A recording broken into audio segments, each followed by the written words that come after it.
Money and women and alcohol, power. I used to have a godlike complex. You only live once, so it's live life to the fullest.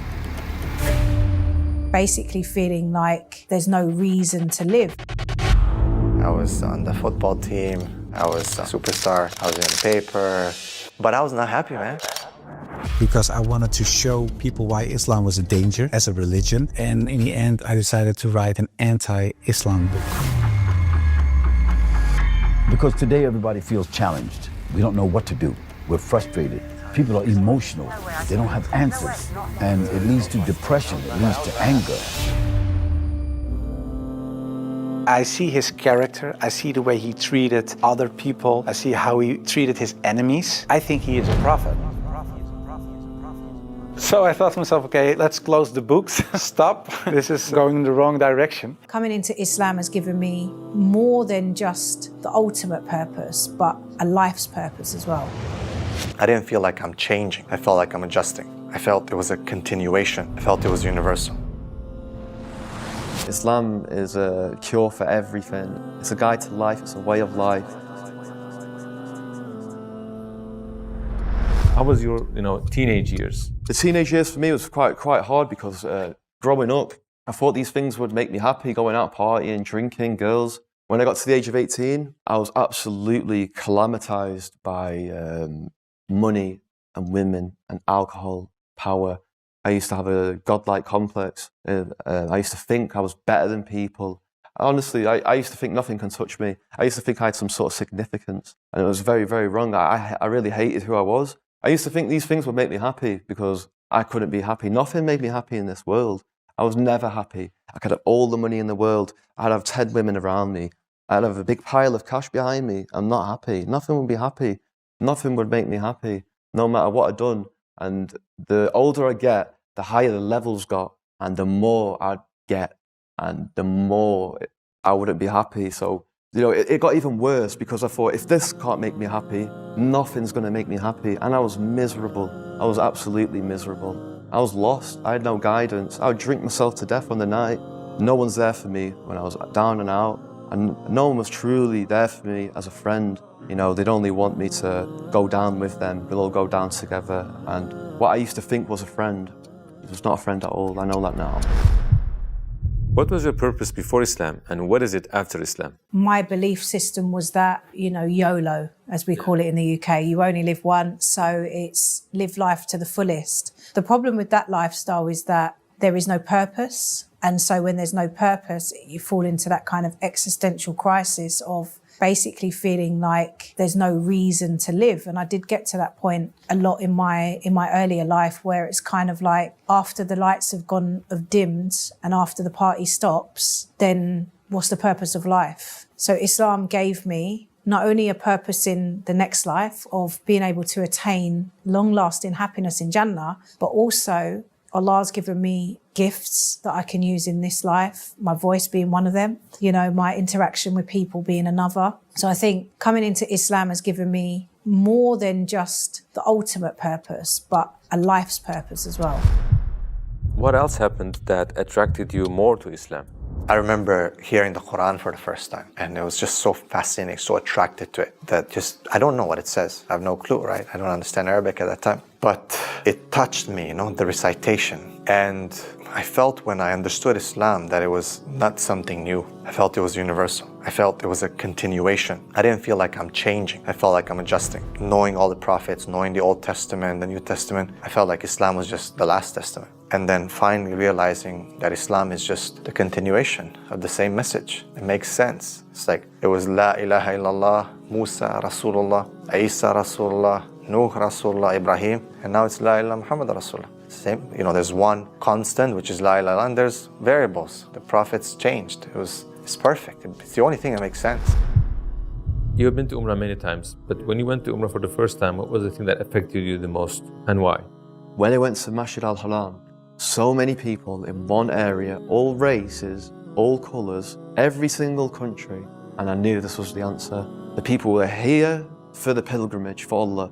Not like the Vatican, the people are there to see the Pope or Colossus or Really was there for God. These are true pious believers, and it was a cure, an answer for racism. It's world peace. And that was the big moment for me. Islam is a cure for everything. It's an answer to every problem. It's a guide to life. It's a way of life.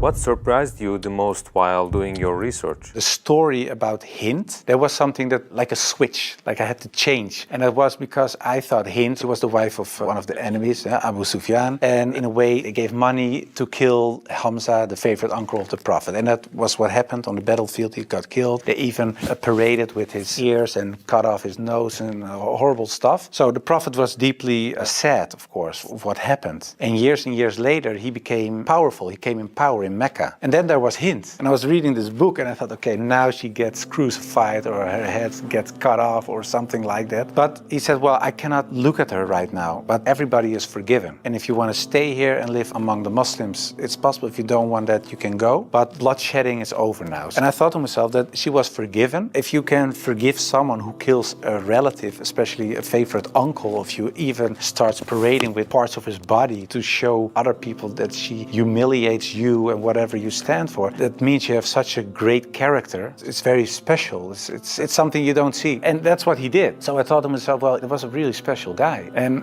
when I thought that, I thought, well, I have these arguments for him being a prophet. I see his character. I see the way he treated other people. I see how he treated his enemies. I think he is a prophet. But then I thought to myself, whoa, that's horrible. Because I already accepted this oneness of God. And now I say he is a prophet. If I say there is only one God and Muhammad is his prophet, it's almost shahada. So I thought to myself, okay, let's close the books. Stop. This is going in the wrong direction. As towards eternity, we need your support.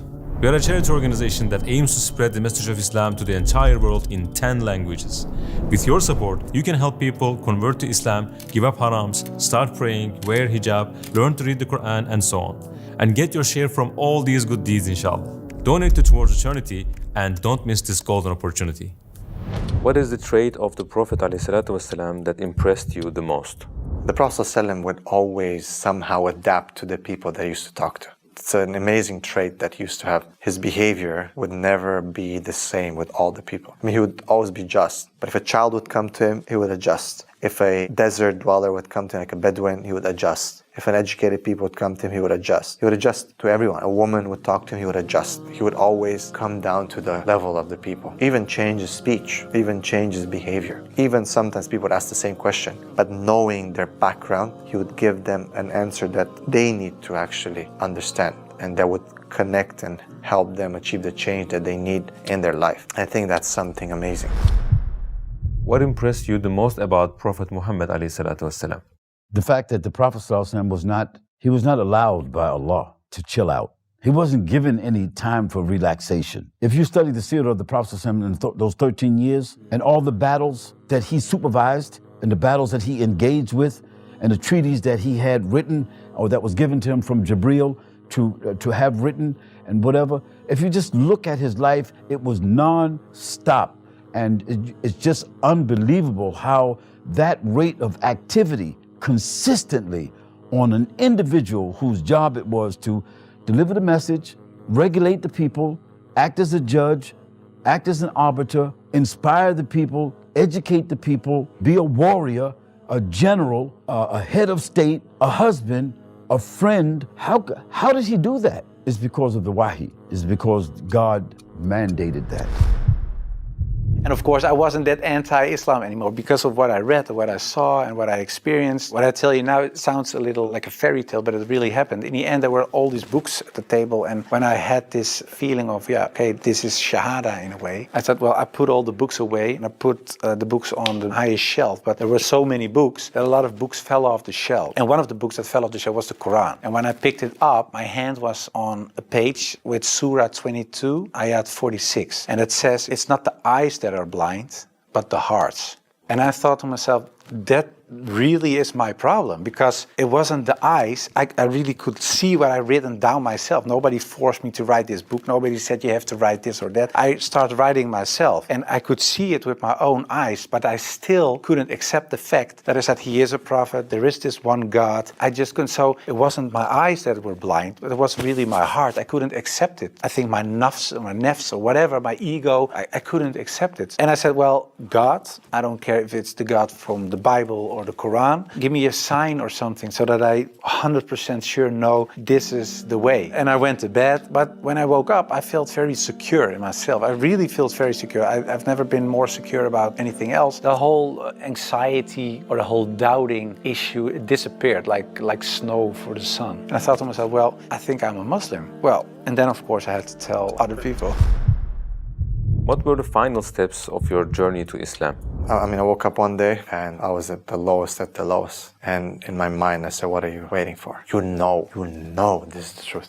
I went to university and I saw my friend Kamal and I said, I need you to come to my house tonight. I said, I need your help with something. So he said, are you okay? I said, you just have to come. So he said, okay, no problem, I'll come. It was in exams. I was studying with some people upstairs in my house and Kamal called me from downstairs. I'm here. I said, okay, I'm going to come down. I went downstairs. It was night. And I just looked at him. I said, he said, what's wrong, bro? Are you okay? I said, I want to be a Muslim. And he said, he said, I knew it. He said, I knew it. I said, what do you mean? He's like, remember that long tarawih that we prayed together? He said, in sujood, I was praying all life. This guy is looking for you. Guide him to Islam. Let him embrace Islam. And he just said, repeat after me. I already knew what I have to say. When I said my shahada, I felt that heaviness being lifted from me. Just by saying those words, the way I slept that night was just different. If you had a chance to speak to all the non-Muslims in the world, what would you like to say if you had just 1 minute?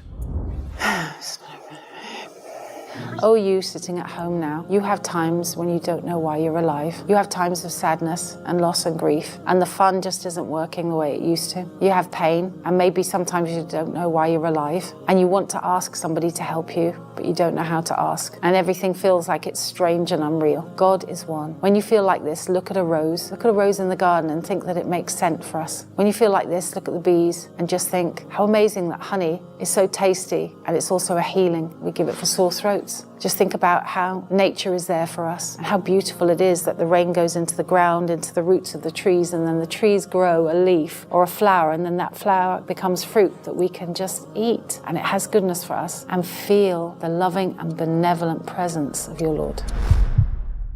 Be sincere.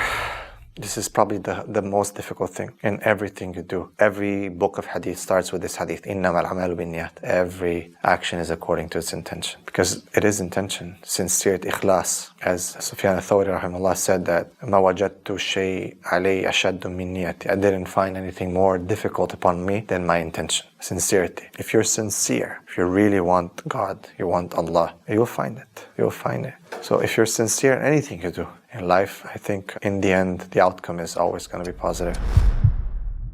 I would tell them there has to be purpose behind the normal kind of daily grind of life. This isn't it. And if you think this is it, then that has to be the saddest conclusion that anyone can come to. Because this life is a roller coaster. It's full of trials. It's full of hardship. It's full of difficulty. It's full of injustice, sadness. So if this is it, then why were we created? I would invite them to think. I would invite them to consider the cycle of life, to take a flower, to look at how that flower grows from a seed and blossoms into something beautiful, and then wilters and dies again. I would invite them just to stand in front of the ocean and to look at the depths of the ocean, and that life exists in the darkness of the ocean. To take a leaf and look at the intricacies of the design of one single leaf, and to ask themselves, where did this come from? Where did this come from? What is the purpose of this leaf? What is the purpose of this flower? What is the purpose of the ocean? And then to think, I too am a part of that creation. So if there is a purpose of a leaf and the purpose of a flower, then what is my purpose? That's what I would ask them.